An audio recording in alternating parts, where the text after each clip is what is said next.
Welcome and thank you for joining us in our special coverage of the 10th anniversary series for the 1983 Castrol Mr Motocross series.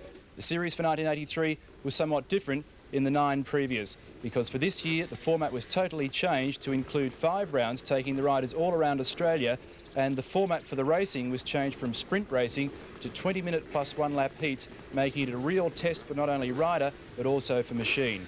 For 1983, the prize money increased to a massive $20,000 plus in total prize money, and it really gave the riders something to chase for 1983 in the series. This year we were very lucky to have a very talented lineup of riders, because not only did we have all of the leading Australian motocrossers, including Stephen Gall, Darryl Willoughby, Jeff Leisk and so on, but for this year we had some international riders as well. We had Marty Moates from the US, Jimmy Ellis from the US, and also World 500cc Grand Prix campaigner Pelly Granquist. As always, in motocross, point scoring was of utmost importance, and the top 10 riders in each heat scored 15 points down to 1 point for 10th place. Those points are added up over the 4 heats of the day, and thus the round winners declared. For 1983, the format very difficult, as I mentioned, and as you'll see in our special upcoming, there's going to be lots of topsy-turvy action as the riders and the machines do battle for the gold for the 1983 Mr Motocross. Let's take a look at the action now in Heat 1, Round 1. We take you to Broadford in Victoria, and in commentary, yours truly. Horsepower is unleashed as they go down the main straight for the first time.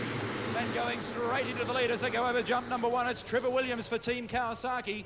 But as we watch towards the top of the course now, it's Trevor Williams on bike number 6, who would seemingly be consolidating his lead, and he's flipped it. Trevor Williams is down, and he has had one of the most frightful falls. Great battle for second and third between Gall and Ellis. Left-hand approach now to the first of the jumps in pit straight. This will be the end of lap number 9. 5 minutes to go in the first heat. Ray Vandenberg on bike number 9. The current Mr Motocross champion is in second place on bike number 1. Gall, who's been Mr Motocross on 4 occasions, 1978, 1980, 81 and 82. Shooting for his 4th straight victory and his 5th in total. But half a lap to go now for Suzuki-mounted Ray Vandenberg. And this is going to be a very important win for the youngster from Victoria, only 19 years of age. And the big 500cc Suzuki performing flawlessly as he comes around the left-hander now. Over the first jump in pit straight, up towards the second jump, and a fantastic win to Victorian rider Ray Vandenberg on bike number 9, taking out the first heat of Castrol's Mr Motocross. In only his 2nd year of competition in the Mr Motocross, young 19-year-old Victorian Ray Vandenberg really upset the experts by taking a win at round number 1. It was certainly going to be a mark of things to come, and Vandenberg, like all the rest of the field, set off towards South Australia in a cold, wet and miserable day, ready to do battle for round 2 at Malala in South Australia. Your commentator over there, John Smales.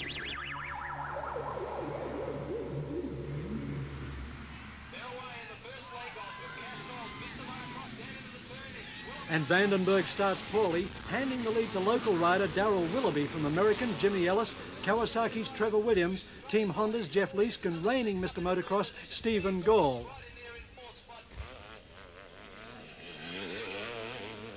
Riders have been using shovels on the starting line to clear a clean space for their real wheels, but in these conditions, there's no clean line.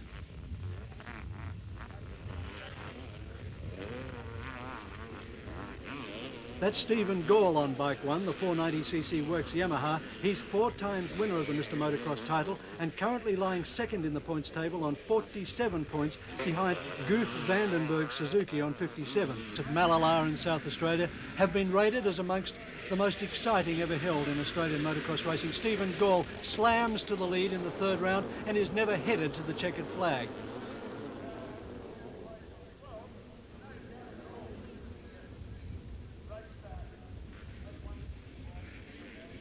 For Jeff Leisk, drama in the 3rd round of the motocross.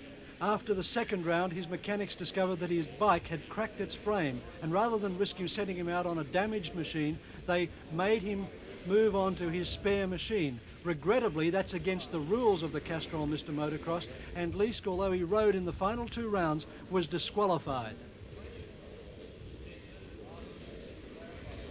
Peter Carney moved into 2nd position behind Gall, with Marty Moates and David Armstrong disputing 3rd place from Vandenberg and Trevor Williams.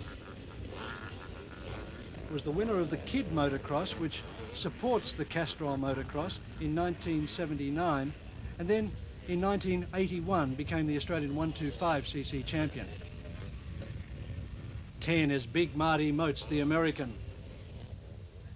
And that's the sort of conditions that the riders were actually expected to compete in.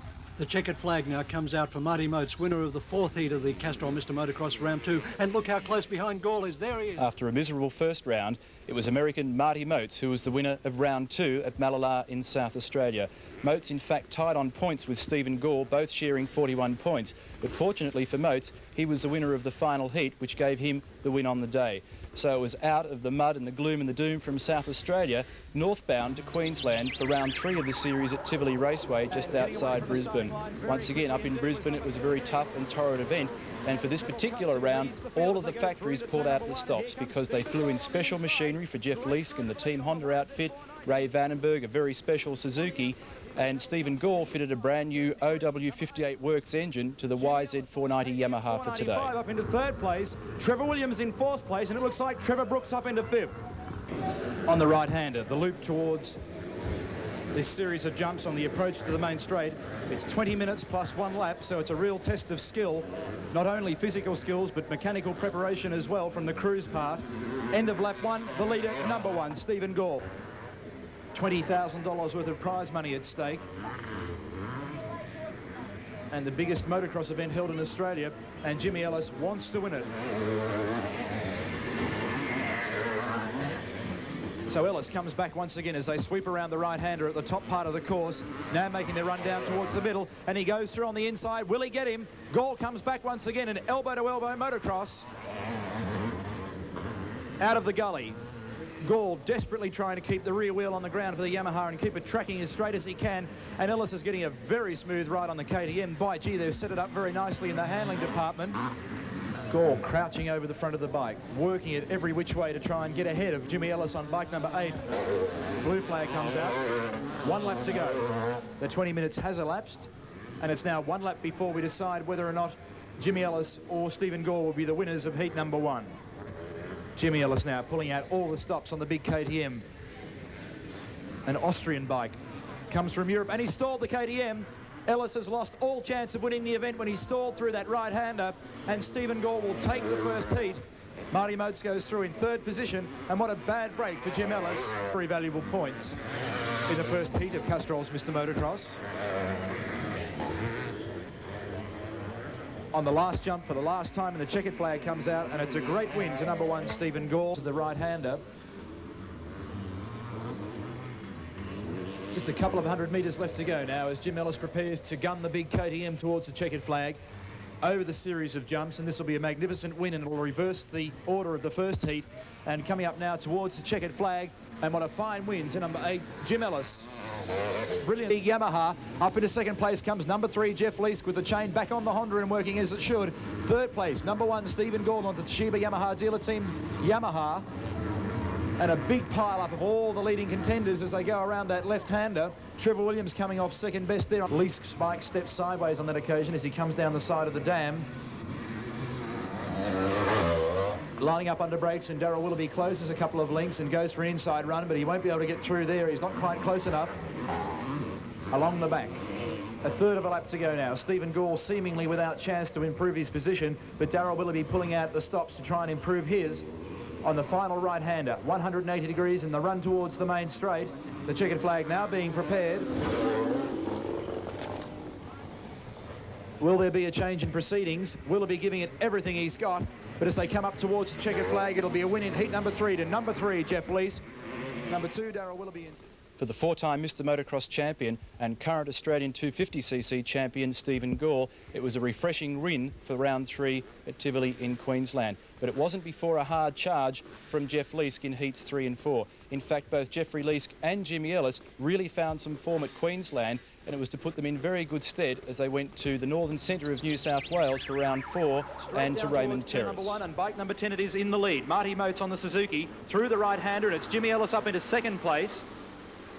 So it comes flashing up the main straight, and look at the bike creeping sideways with the torque of the big Honda starting to whistle it down that main straight. So the order at the end of lap number 3, number 10 Marty Moates, number 3 Jeff Leisk, and number 8 Jimmy Ellis, as once again Jeffrey Leisk goes through on the inside of Marty Moates. I don't think he's going to be able to get through that way, but he's done some pretty amazing things so far. Now he switches line through to the inside. Will he get through? The answer is no. Marty Moates shuts the door once again. Jeff goes for a square cut turn off the berm, comes whistling down the outside, and the crowd erupts, and Jeffrey Leisk, the new leader. Moates comes back once again on the inside, side by side motocross. What's going to happen? Moates regains. Here comes Leisk on the outside. Will he get him?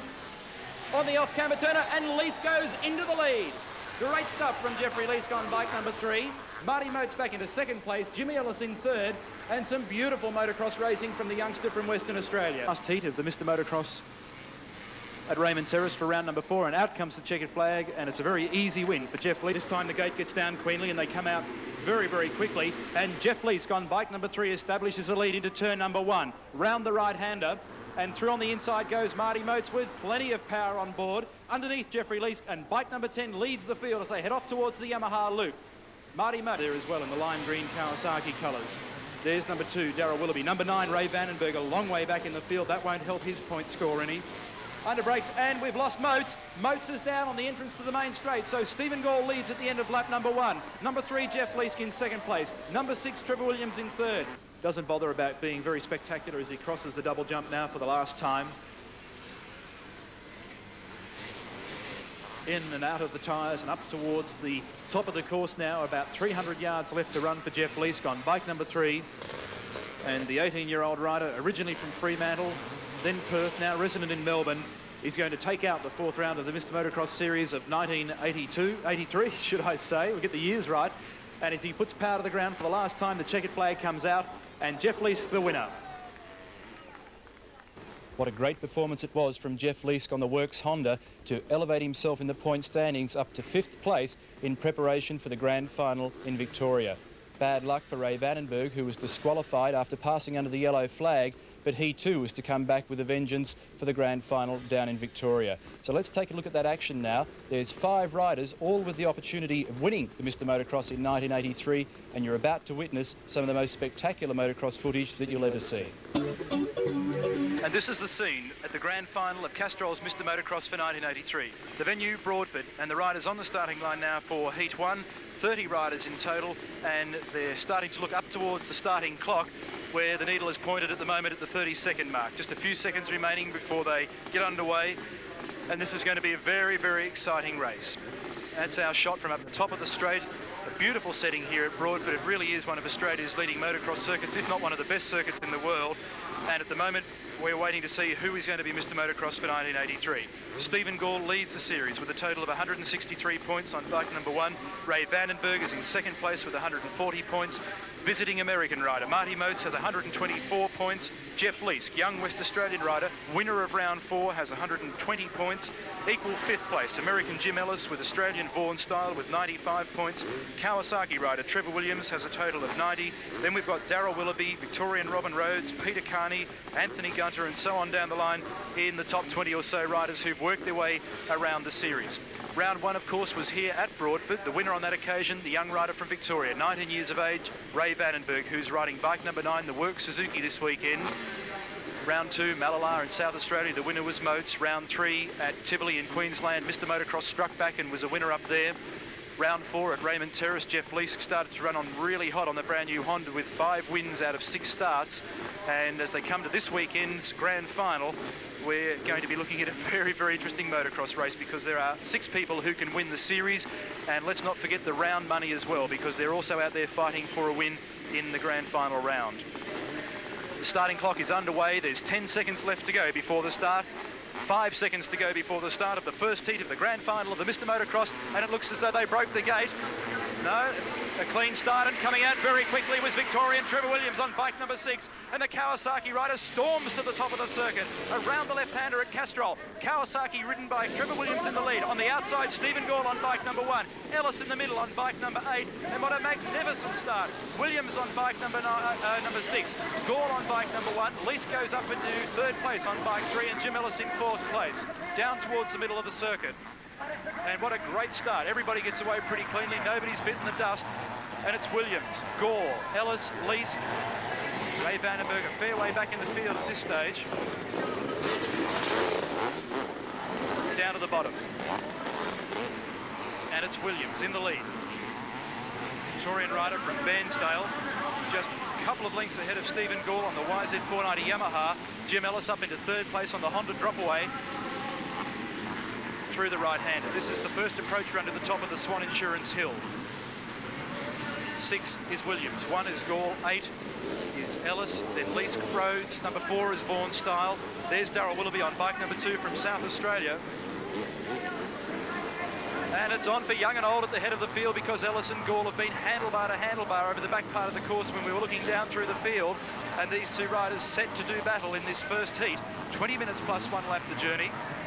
So an awfully long way to go along the Yamaha back straight. Gall over the front of the bike.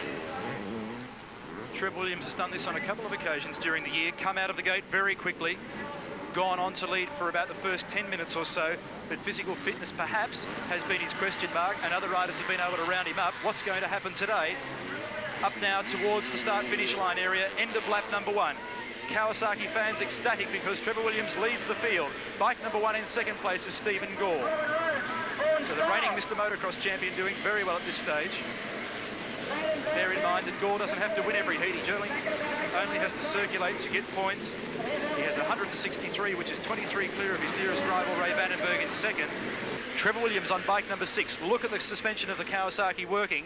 Disc brake on the front, about 12 3/4 inches front travel, about 12.5 in the back. One of the fittest riders in the event, Stephen Gall, chasing him. And have a look at Stephen Gall on that occasion. Absolutely attacked the Army Reserve triple jumps. Leapt off the first one and didn't touch the ground for about 50 feet, and that was brilliant stuff. He's determined. At round 4, I thought that Stephen perhaps was lacking a little bit of confidence, but he's certainly got it all back this weekend. And Stephen Gall is flying. And look at Jeffrey Leisk in 4th place, now breathing right on the heels of Jim Ellis. In fact, Leisk now goes for a spot for 3rd. Ellis has a look over his shoulder on the Honda drop-away. Leisk getting plenty of air under the bike. Ellis decides to stay low. Roost the tail of dirt from the back of the Honda as they climb up towards the first of the Swan Insurance loops. So the order at the moment, Kawasaki, Yamaha, KTM and Honda. And this has been indicative of the Mr Motocross right throughout of the year. Lots of different riders, plenty of different machines, and huge crowds everywhere we've gone. Up to the final left-hander. Then they make their run down the straight. You can see Leisk on that occasion pulling the tear off from the front of his goggles. The riders have a tear-off system on the front of their goggles which can contain up to 10, sometimes 20 tear-offs. And as they get caked with dirt and mud, they pull them away, which frees their vision once again. And look at Gall right behind Trevor Williams as they come through the stutters. Williams opts for an outside line. Gall goes a little bit further towards the inside. They bounce off the newly formed berm on the outside part of the course where the pit crews are. And they come up now to win the 4th lap. And there are, let me see, there is 7 1/4 minutes down out of the event. And there's Jimmy Ellis's machine, bike number 8. Ron Parker right behind it there in the red and blue jacket from Maryborough in Victoria. Jim Ellis nowhere to be seen. He's absolutely disgusted with whatever trouble they've got and has stormed back into the pit area.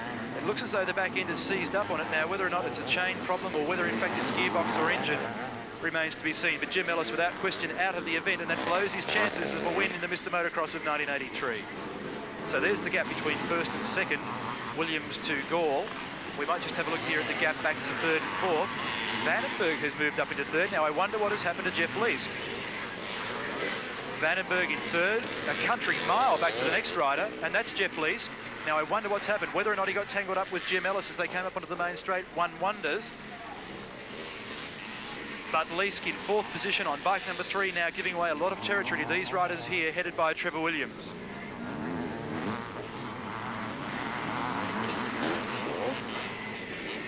The 1982 Unlimited Victorian Motocross champion still leads the event.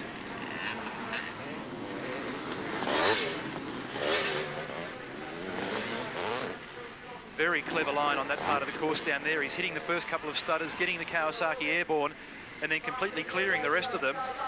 This is the run up onto the main straight. And the end of lap number 7 with 12 1/2 minutes down out of 20 minutes plus 1 lap.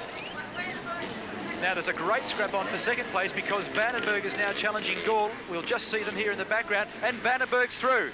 The young Victorian has got through on reigning Mr Motocross. So Vandenberg, after having been back as far as around about 8th place at the end of the 1st lap, has worked his way through to 2nd place and is putting on a lot of pressure. He'll be getting the signals from his crew down there. He, in fact, is being backed by Trevor Flood, a winner of the Mr Motocross in years gone by, and he's going to have to rationalise his thoughts, calm himself down, get back into the groove that he was in the opening part of the race. As I mentioned, he worked his way up from 8th place at the end of lap 1. There's now 15 minutes down out of this 20-minute journey. Ray Vandenberg has an opportunity here to overhaul Trevor Williams if he can do it properly. Coming up now to catch Mark Harris.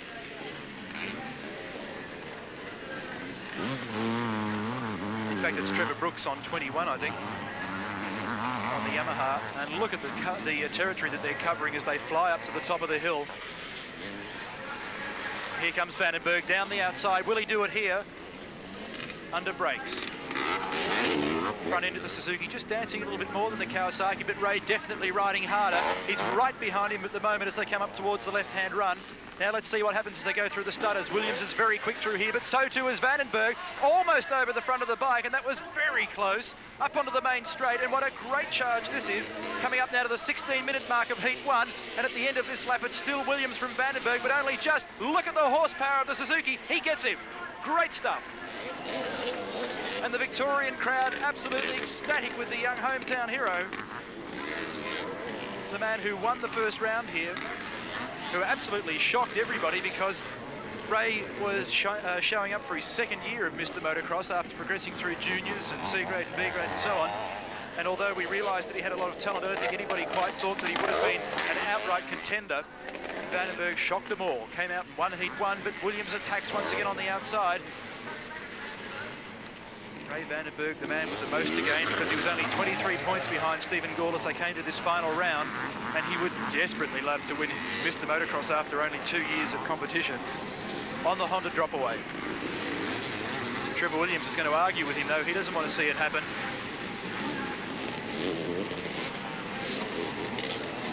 Williams, 5 years his senior. Where has Gall gone? He's dropped back quite considerably now. There he goes. So Stephen Gall content now to pick up points for 3rd placing. 3rd placing will earn him 20 points because of this grand final. There's double points in operation. Normally the riders receive 15 for 1st, 12 for 2nd, 10 for 3rd, 8, 6, 5, 4, 3, 2 and 1. But for this grand final, the organisers have decided to double the points, which doubles the risks for everybody. And with problem, say, for example, with Jim Ellis, who has dropped out of this first heat. He now gives away an uncatchable deficit to the other riders. So the pressure really on.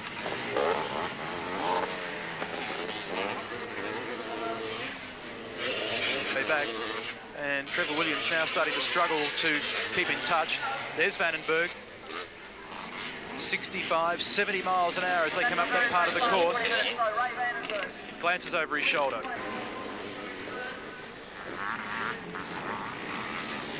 Fourth place is still being held by Jeff Leisk. There's number 5, David Armstrong from Queensland.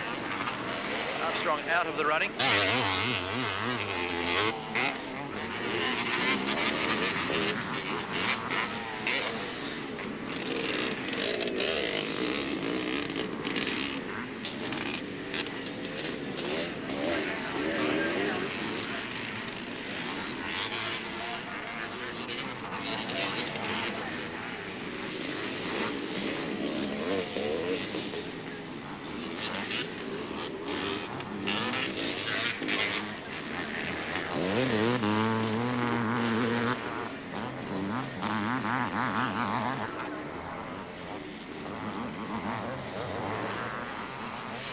Stephen Gall coming down the back straight at the 22-minute mark of Heat 1. Checkered flag being prepared, and Ray Vandenberg looks like he's going to take it out. In fact, he does. The checkered flag comes out. 30 points to Ray Vandenberg at the end of Heat 1 of the Mr. Motocross. Second placing goes to number 6, Trevor Williams. And third placing will go to number 1, Stephen Gall. The riders on the starting line now for the first heat of the grand final of the Castrol Kid Motocross of 1983.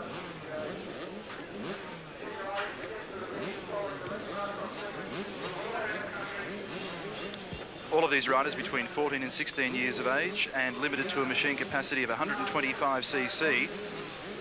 And these young riders have been following the Mr. Motocross series right throughout the course of the year, kicking off here at round 1 at Broadford, round 2 Malala in South Australia, round 3 up in Queensland at Tivoli, round 4 at Raymond Terrace in New South Wales, and here today for the grand final. The leader in the point score at the moment, young Robert Scott for the Honda in the field, gets away from the starting line and up towards Castrol for the first time in this 6-lap journey around the Reg Hunt Park Broadford course. All of these riders, bear in mind, are between 14 and a couple of the riders have come down, and it's a pretty heavy looking scene up there at the moment. Yellow flag has come out, and let's see who gets through unscathed. It doesn't look as though any of the leading contenders got caught up in that, but the leader at the moment, number 11, and it's Phil Sargent from the Toshiba Yamaha dealer team on the YZ125, in through the left-hander, down towards Castrol TT. Number 11, Phil Sargent, very tiny young rider, but with a lot of pace. There's third place, number 26, Troy Doolan. Out of the bottom of the gully, through the right-hander and up towards the top. They make now a left-hand approach run towards Honda Drop-Away, which is a fearful jump in towards the left-hander.